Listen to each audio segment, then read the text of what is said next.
دو نمازیں ایسی ہیں جن کی طرف توجہ کم ہے. ایک صلاۃ الحاجات، مومن کو دنیا یا آخرت کی جو کوئی مشکل درپیش ہو، حق تعالی شانہ کی رضا اور خوشنودی کے لیے 2 رکعت نفل اطمینان قلب اور توجہ خالص اور بشاشت طبع کے ساتھ پڑھ لے. محدثین لکھتے ہیں کہ ایسی نماز پڑھے کہ اللہ اکبر سے لے کے سلام تک کوئی اور خیال نہ آئے، حدیث النفس سے محفوظ رہے. بالکل حدیثوں میں جب یہ نماز آتی ہے تو ساتھ یہ بھی ہوتے وَلَمْ يُحَدِّثْ بِهَا نَفْسَهُ، دل میں کوئی خیال وہم شبہ تک نہیں آیا. اور یہ تب ہوتا ہے جب غذا درست ہو، نگاہ پاک ہو، شرمگاہ کی حفاظت ہو، عبادات میں نقد اور صداقت سے پیش آئے. یہ خیالات اور وساوس جو ہے اس کی ایک حد مقرر ہے، اس کے بعد ختم ہو جاتی ہے. گرد و غبار کی طرح یہ اڑتے ہیں ابتدائی مراحل میں، اور یہ بڑھتے ہیں مفاسد سے، برائیوں سے اور بدیقینیوں سے اور بدفعلیوں سے یہ بڑھ جاتی ہے. اس لیے کاملین اور خدا تعالیٰ کے نیک بندے، ان کے ہاں یہ خیالات ویالات نہیں ہوتے، توجہ الی اللہ بڑی زبردست ہوتی ہے.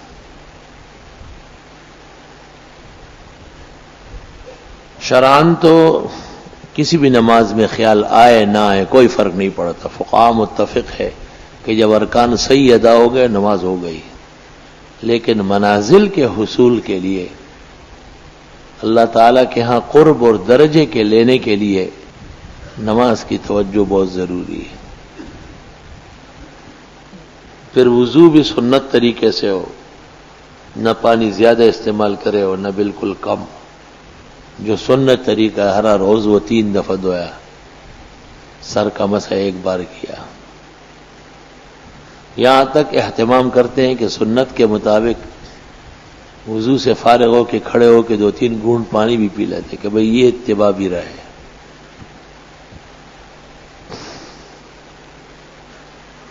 اس کے بعد 2 رکعت پڑھ کر کے حق تعالی سے دعا مانگے اور صلاۃ الحاجات کی دعا پڑھ لے. لا الہ الا اللہ الحلیم الکریم، سبحان اللہ رب العرش العظیم، الحمد للہ رب العالمین، نسألک موجبات رحمتک وعزائم مغفرتک والغنیمۃ من کل بر والسلامۃ من کل اسم، اللہم لا تدع لی ذنبا الا غفرت ولا ہما الا فرجت ولا حاجۃ من حوائج الدنیا ہی عندک رضا الا قضیتها یا ارحم الراحمین. اور پھر دعا مانگے. تجربہ ہے کہ اللہ اس مشکل کو حل کر دیتا ہے اور پریشانی دور ہو جاتی ہے.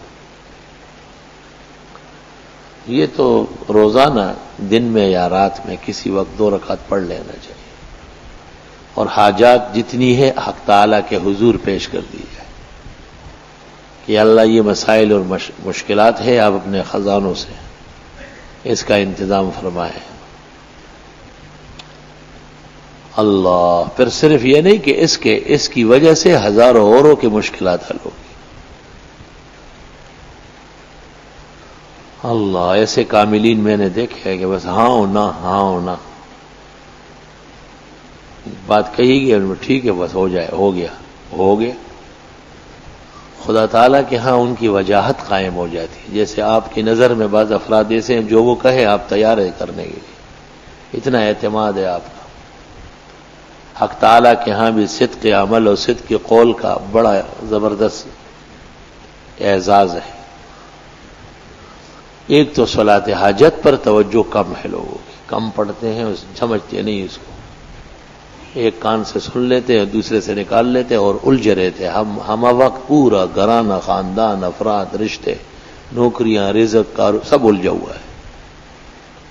اس کی مثال ایسی ہے جس طرح ایک آدمی کے جسم کو آگ لگی ہے اور وہ بجھانے کا انتظام نہیں کر رہا ہے، اور کشتی کے اس تختے پہ کڑا ہے جو کشتی سے ٹوٹ چکا ہے اور چند لمحوں میں ڈوبنے والا ہے، اور پرواہ کچھ نہیں ہے. اس کو کم عقل ہے، نا تجربہ کار ہے، اپنی جان کا دشمن ہے.